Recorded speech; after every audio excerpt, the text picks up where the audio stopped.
Klinik Kecantikan Adiba. Masya Allah, anak papa luar biasa.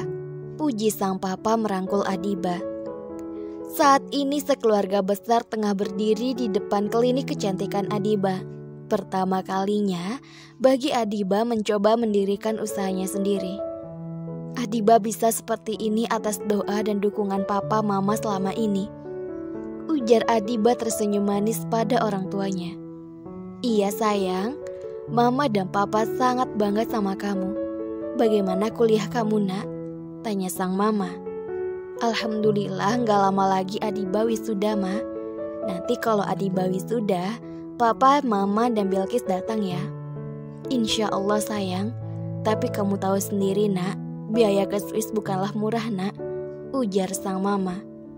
Mama, papa, dan Bilkis tenang aja. Adiba sudah nyimpen beberapa rezeki selama Adiba kuliah di Swiss untuk mama, papa, dan Bilkis datang ke Swiss. Jawab Adiba dengan penuh lembut. Tapi nak, bukannya tabungan kamu sudah kamu gunakan untuk klinik ini sayang? Tanya sang papa. Insya Allah, Allah kasih rezeki yang lebih untuk Adiba. Jawab Adiba lembut. Seperti biasanya aku selalu dicuekin. Keluh Bilkis dengan bibir manyunnya.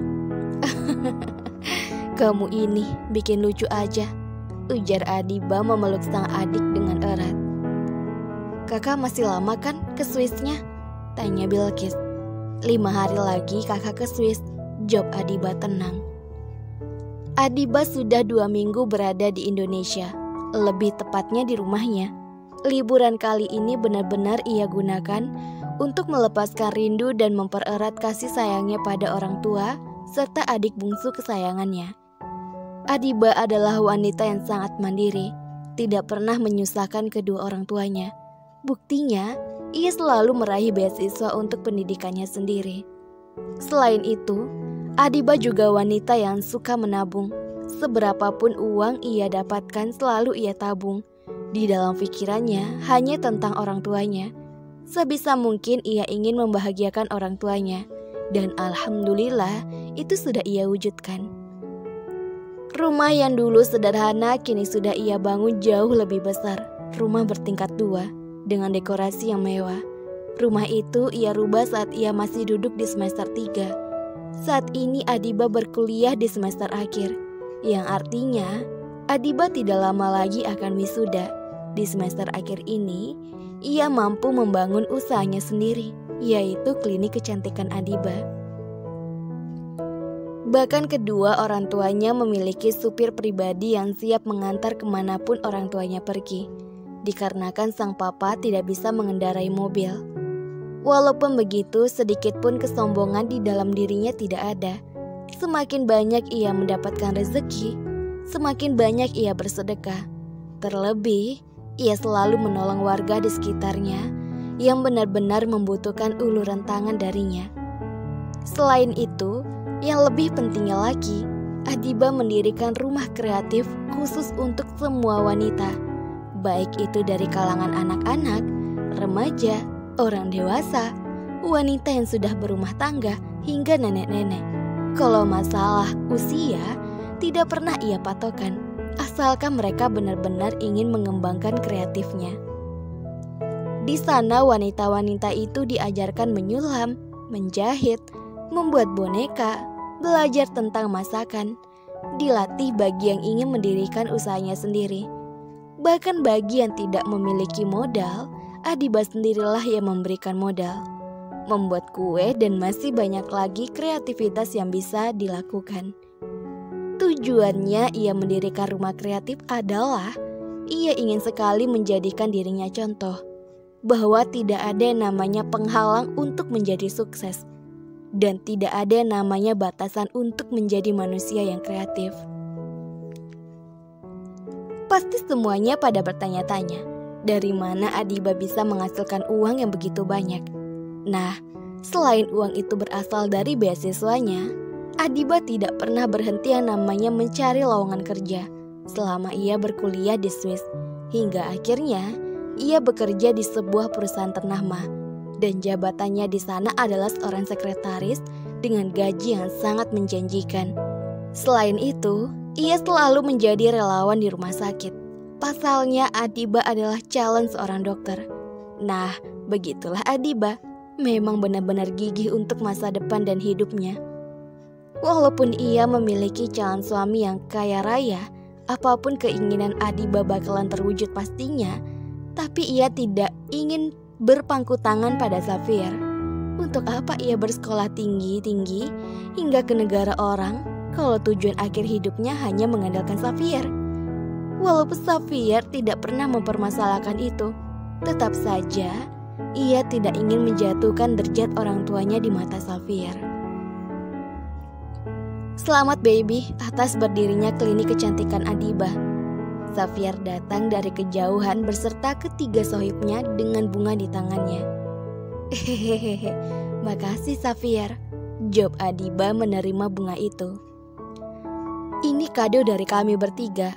Katanya sih ini bisa membawa keberuntungan. Selamat ya, ujar Marvin memberikan patung kucing pada Adiba. Hehehe, terima kasih, ini akan aku pajang di klinik, jawab Adiba. Entah apa yang membuat Bilqis hanya berfokus pada handphonenya. Biasanya ia akan heboh jika melihat calon abang iparnya datang. Berulang kali ia tampaknya meng-scroll layar handphonenya. Alhamdulillah, yeay, ujarnya lompat-lompatan memeluk Safir dengan erat. Tahu nggak? Tanya Bilqis. Semua menggeleng serentak. Oh iya, aku belum kasih tahu. Aku berhasil diterima berkuliah di Singapura. Aku calon dokter sama kayak Kak Adiba. Jelasnya dengan mata yang berbinar-binar. Alhamdulillah, ujar semuanya serentak. Wah, ini benar-benar kabar gembira. Selebgram kita adalah calon seorang dokter. Lo bikin gue iri Bilqis, ujar Marvin memeluk Bilqis. Terima kasih atas pujiannya kak, jawab Bilqis bahagia. Malam harinya di rumah besar Safir. Anak papi yang paling tampan, ujar sang papi berjalan sembari merentangkan tangannya memeluk tubuh Safir dengan erat.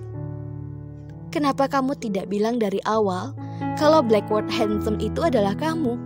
Ujar sang papi pada Safir. Safir menghela nafasnya kasar, mendapatkan perlakuan aneh dari sang papi secara mendadak. Papi saja yang gak pernah bertanya, selalu memfitnah yang enggak, jawab Safir ketus. Mami dengar sendiri, dia sudah manggil papi dengan sebutan papi, bukan Anda lagi. Siapakah gadis itu yang berhasil merubah karakter keras kepalanya Safir Mi? Tanya sang papi dengan senyum merekahnya.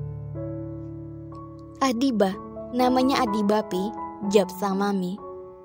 Adiba, sepertinya namanya tidak asing, ujar sang papi, berpikir keras mengingat siapakah Adiba itu. Adiba, bukankah dia yang wanita berkerudung yang menerima beasiswa beberapa tahun lalu di sekolah kita, Mi? Tanya sang papi terkejut setelah ia mengingat siapa Adiba sebenarnya, dan sang mami mengangguk dengan cepat. Jawab papi, kamu pacaran sama Adiba? Goda sang papi pada anak bujangnya itu. Kami gak pernah pacaran karena dia gak mau, jawab Safir yang kali ini dengan suara lembutnya. Kalau nggak pacaran apa dong sayang? TTM, teman tapi mesra, atau apa nak? Sang mami yang tidak mau kalah menggoda Safir. Kami tidak pernah pacaran dan juga tidak TTM-an, tapi dia calon istriku dan aku calon suaminya, jawab Safir dengan tenang. Sedangkan kedua orang tuanya yang malah tersipu malu mendengar perkataan Safir barusan. Sang mami beralih ke samping sang papi. Lalu mereka berdua tengah asik berbisik-bisik.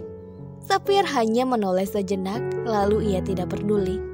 5 menit lamanya kedua orang tuanya berbisik-bisik. Mami dan papi sudah memutuskan, ayo lamar Adiba dan kalian wajib tunangan. Kalian harus diberi tanda supaya kalian tidak berpisah, usul sang mami dengan wajah berbinar-binarnya, dan sang papi mengangguk tanda setuju. Oh, tunangan, ujar Safir dengan santai. Tampaknya ia belum menyadari. Apa? Tunangan? Tanya Safir berdiri saking terkejutnya setelah ia menyadari perkataan sang mami barusan. Kalian tidak bercanda? Aku sangka kalian tidak akan merestui hubunganku dengan Adiba. Apa kalian tidak lagi sakit? Tanya Safir menyentuh kening sang mami dan sang papi secara bergantian mengecek suhu keduanya. Kenapa papi begitu baik padaku? Pasti ada maunya.